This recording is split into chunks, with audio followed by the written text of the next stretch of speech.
Good evening pa sa ating lahat. Narito na naman si Len para sa ating ika-141 or 141st day na ating sharing ng devotion video. And today is Sunday. It's a blessed Sunday to every one of us. And syempre tayo ay nagpuri at sumayaw, umawit para sa ating Panginoon.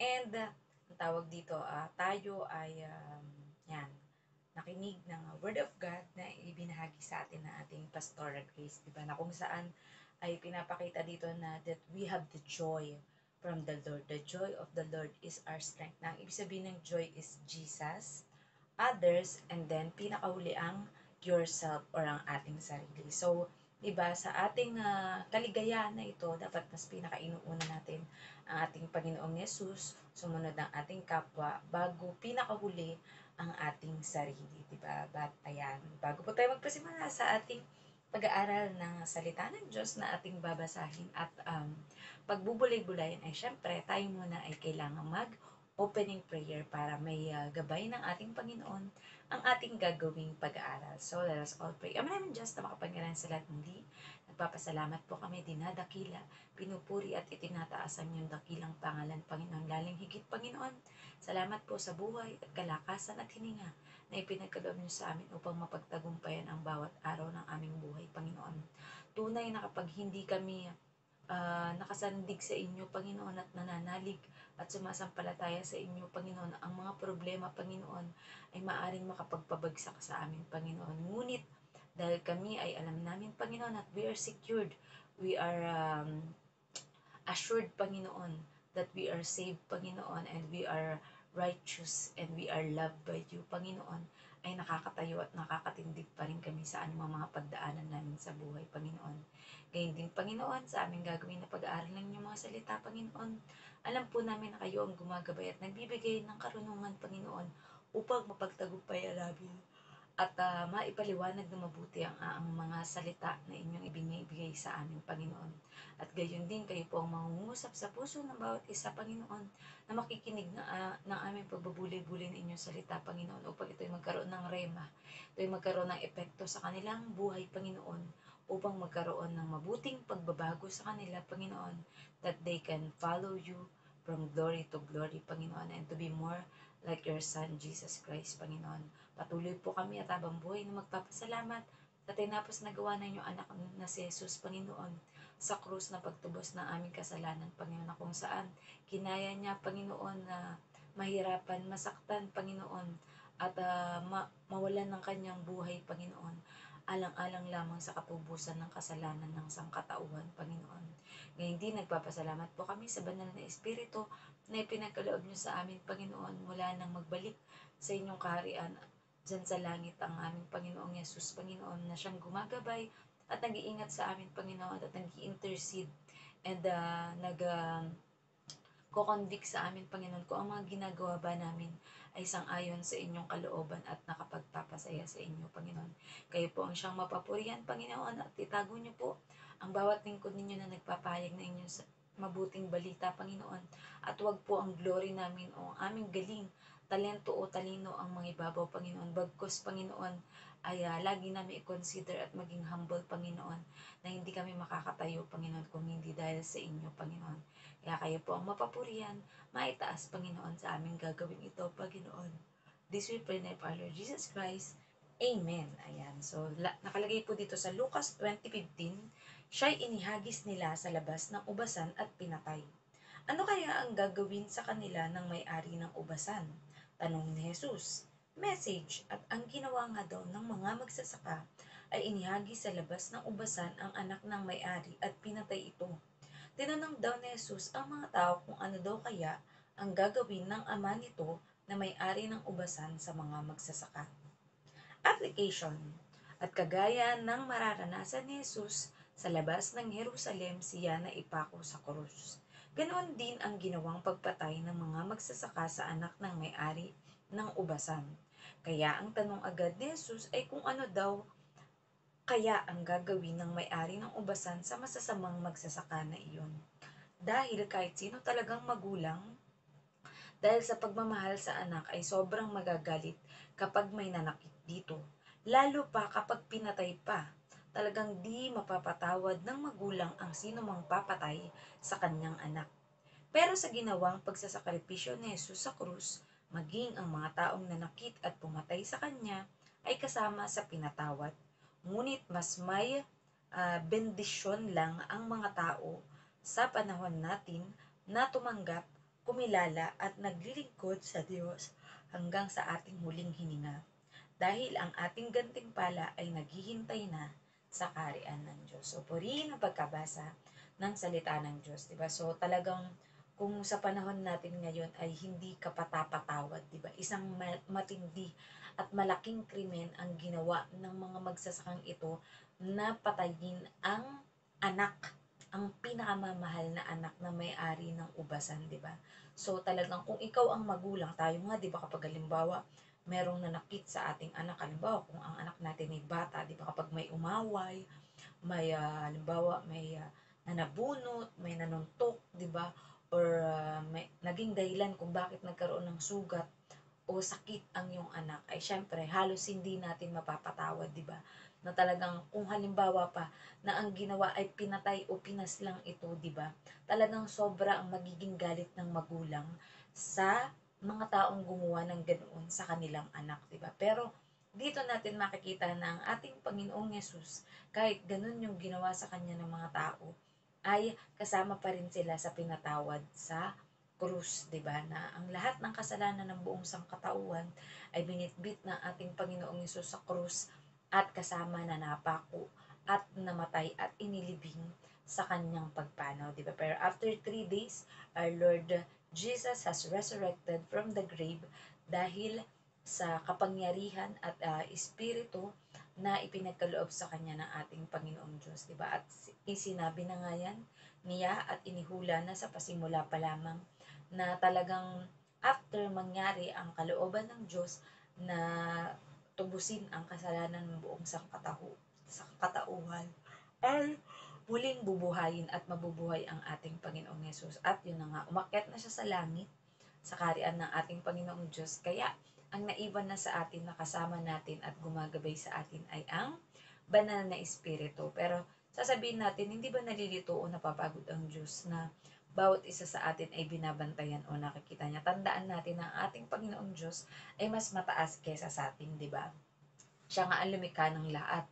So, kontrolado niya at kaya niyang makita ang lahat. Hindi siya malilito, hindi siya mapapagod dahil ang God natin ay all-knowing, all-powerful, omnipotent, and omnipresent. Diba? Siya ang ating Alpha and Omega.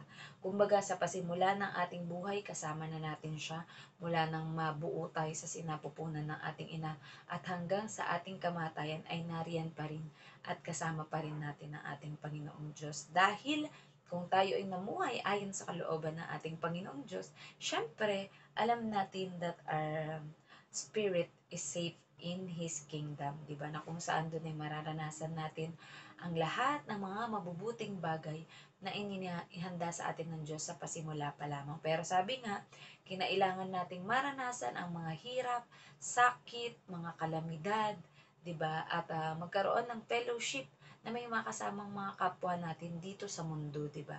Pero sabi nga, yung mga ginagawa natin dito sa mundo, ang magde-define kung ano ang kahantungan natin sa kabilang buhay, 'di ba? Kung ikaw ba ay naging masama, namuhay sa kasamaan, at talagang hanggang sa kamatayan ay hindi ka nagbago, hindi mo tinanggap at hindi mo kinalala ang ating Panginoong Hesus bilang yung Diyos at tagapagligtas, ay mukhang hindi natin masasabi kapag namatay na kung saan talaga ang kapupuntahan niya, dahil syempre ang Diyos lang ang nakakaalam niyan, di ba?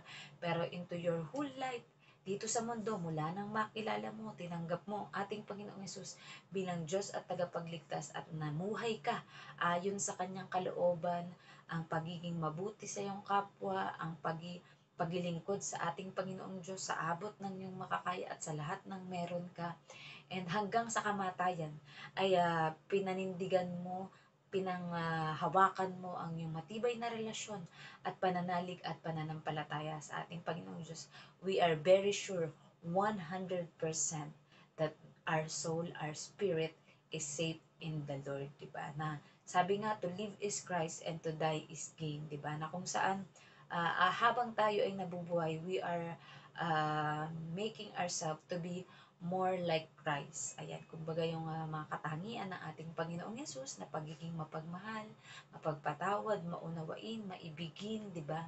Lahat ng mga positive at good character ay pinakita ng ating Panginoong Yesus. So, yun yung ating pwedeng gawing good example sa ating buhay, di ba? And kung halimbawa man na talagang oras na natin para lisanin ang mundong ito, ay tayo naman ay magiging gain natin ay mapupunta na tayo sa kaharian ng ating Panginoong Diyos at makikita na natin ng mukhaan ang ating Panginoong Diyos dahil ang espiritu niya at espiritu natin ay tunay na magkikita na, di ba, sa kanyang kaharian. So, as long as we are secured that our relationship, our faith in God, and sabi nga, di ba, yung sa naging topic sa preaching kanina na kahit ano man yung mga pagdaanan natin, there is really a different joy in a Christian's life, di ba, na kahit sabihin mong sa loob niya, talagang durug na durug, wasak na wasak ang puso, ang kalooban, ang damdamin. Pero dahil lagi siyang nakatingin, naniniwala at sumasampalataya that hindi siya pababayaan, hindi siya iiwan kailanman ng ating Panginoong Diyos. He or she can still smile on the outside with peaceful heart, di ba? Na yun yung talagang pinapakita na niya na ano man ang pinagdadaanan ko, pero I can still smile at the storm. I can still smile on any problems, on any circumstances, on any stress na ginagawa or mga paninira sa akin ng kapwa or kahit mga badya ng ano, 'di ba, ng pagpatay sa iyo or pananalanta sa iyo, hindi ka maaano, hindi ka malulungkot, hindi ka mawawalan ng pag-asa dahil alam nating ang Diyos ay buhay at kumikilos sa ating buhay nang sa gayon ay mapabuti o mapaayos ang ating kalalagayan, di ba? So, never lose hope because our God is good all the time and all the time God is good, di ba? And lagi lang natin panghawakan sa ating buhay ang mga pangako ng ating Panginoong Diyos na seek ye first the kingdom of God and His righteousness, and all these things shall be added into us. And sa Jeremiah 29:11, that for God knows what is His plan for us, plans to prosper us and not to harm us, plans to give us hope and a future. So, nakakaasa tayo na meron tayong magandang hinaharap, magandang kinabukasan as long as kinilala natin at tinanggap ang ating Panginoong Yesus bilang Diyos at tagapagligtas, naghahari siya sa atin, and we can also show it to our fellow man or to our neighbor by giving love, giving forgiveness, giving respect, di ba? And yun nga, pag-aalay natin ng kung ano yung mga pinagkaloob sa atin ng ating Panginoon ng mga blessings, di ba? So, naman po may natutunan kayo sa ating sharing ng devotion video, and let us all end up into prayer dahil nandiyan na din yung mga amo ko, narinig ko na kumikilos sa kusina. So, let us all pray. Ama ng Diyos na makapangyarihan sa muli, nagpapasalamat po kami, Panginoon, sa aming pagbubuli-buli ng mga salita ngayon, Panginoon. Tunay nga po, Panginoon, na kahit gaano kami makasalanan, Panginoon, ay tinanggap niyo pa rin kami. Kagaya dito, Panginoon, na ang mga magsasaka sa lahat ng ginawa nilang pasakit at pahirap sa inyong anak na si Jesus, Panginoon. Ngunit sa kabila ng lahat, Panginoon, ay kasama pa rin sila sa mga pinatawad na kasalanan, Panginoon. Kasama pa rin sila sa mga iniligtas ng aming Panginoong Yesus, Panginoon, sa krus, sa kanyang pagsasakripisyo at pagdanak ng kanyang dugo, Panginoon. Kaya tunay lamang at marapat na pasalamatan namin kayo, Panginoon, at ang inyong anak na si Jesus, Panginoon, sa napakadakilang bagay na ginawa niya na hindi namin kayang magawa, Panginoon, sapagkat hindi kami karapat-dapat at hindi kami nakaabot sa inyong kaluwalhatian, Panginoon. Kaya narito po, Panginoon, ang aming buhay, nakahanda kami na ialay, Panginoon, bilang paglilingkod sa inyo at makita ng aming kapwa that we are a good example of Christ-likeness into them, Panginoon. Kayo po ang madakila at mapapurihan sa aming buhay, Panginoon. At naman po, Panginoon, ang mga pinagdadaanan ng bawat isa, Panginoon, sa buong mundo ng mga tao, Panginoon, na mga tungkol sa financial, Panginoon. We know, Lord God, that you will always provide for all of us, Panginoon. Walang bagay na mahirap sa inyo, Panginoon. Ito man ay sa trabaho, sa negosyo, Panginoon, ang mga pinagkakakitaan ng bawat isa, Panginoon. Ang mga utang, Panginoon, ng mga dapat or kailangang bayaran, Panginoon, alam namin maipoprovide ninyo, Panginoon. At anumang mga proyekto o mga plano ng bawat isa, Panginoon. Ito man ay pagpapagawa ng bahay, bumili ng mga kotse, Panginoon. Lalong higit ang mga magagamit, Panginoon, para sa pagpapalaganap ng inyong ebanghelyo at inyong kaharian dito sa mundo, Panginoon, ay alam namin inyong ipag-prosperin, Panginoon. Kaya din po, Panginoon, sino man may mga sakit at karamdaman, Panginoon, ito may physical, emotional, Panginoon, o spiritual, Panginoon. Alam po namin, Panginoon, that you are a healer, Lord God, na walang imposible sa inyo na pagalingin, Panginoon, as long as we have faith, just like a mustard seed, Panginoon. We can say to the mountain, we can say to all the sickness, Panginoon, that it will throw out or throw away at mawala, Panginoon, and to be healed, Panginoon. Dahil sa mga latay at sugat ng inyong anak na si Jesus, Panginoon, kami pinagaling na, Panginoon. Lalong higit, Panginoon, mga sugat ang puso, Panginoon, sugat ang kaluluwa, Panginoon, at sugat ang pag-iisip, Panginoon. Dahil sa mga pinagdadaanan, Panginoon, we know, Lord God, and we declare, Lord God, na mapagtatagumpayan ito ng bawat isa sa amin as long as mananatili kami na sumasampalataya at matibay ang relasyon sa inyo, Panginoon.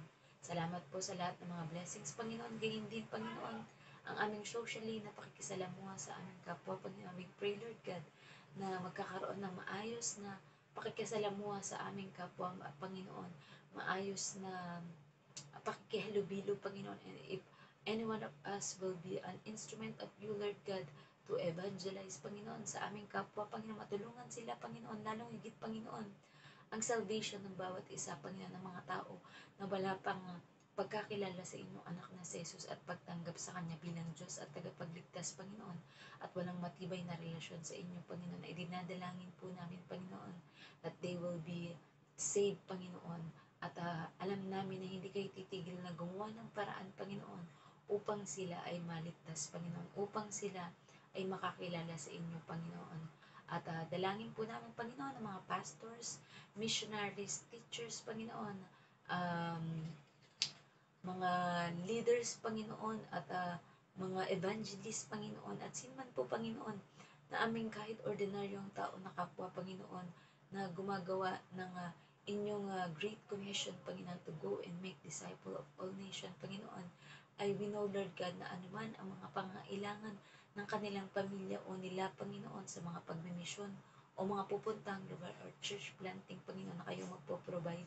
At dalangin namin na ang kanilang ang pag-iingat ninyo sa kanila, Panginoon, that they will be all be safe, Panginoon, sa anumang safe, Panginoon, sa kanilang mga lugar na pupuntahan, Panginoon, at anumang mga balakid, Panginoon, ay aming binawasak na hindi magtatagumpay sa mga gawain na para sa pagpapalawig ng inyong kaharian, Panginoon. Kayo po mag-ingat, magpala, at magpuspos na inyong banal na espiritu sa bawat isa, Panginoon, upang makaharap kami sa aming kapwa boldly, Panginoon, with courage, Panginoon, na nagmumula sa inyong, Panginoon, upang hindi namin ikaya ang inyong ebanghelyo o mabuting balita sa lahat ng aming makakasalamuha o makakausap, Panginoon. Kayo po ang mapapurihan sa aming buhay, Panginoon. Let your light shine upon us, Panginoon. And let us be the light and salt of this world, Panginoon. And you are our head, Panginoon. You are our counselor. You are our lover, Panginoon. You are our Father. You are our good shepherd, Panginoon. At lahat ng bagay ay wala nang hahanapin pa ang bawat tao sa inyo, Panginoon. Muli, binabalik po namin ang lahat ng papuri at pasasalamat sa tanging pangalan ng bugtong na anak na si Jesus. Amen. Good night pa sa ating lahat and God bless. Have a nice day and bye-bye.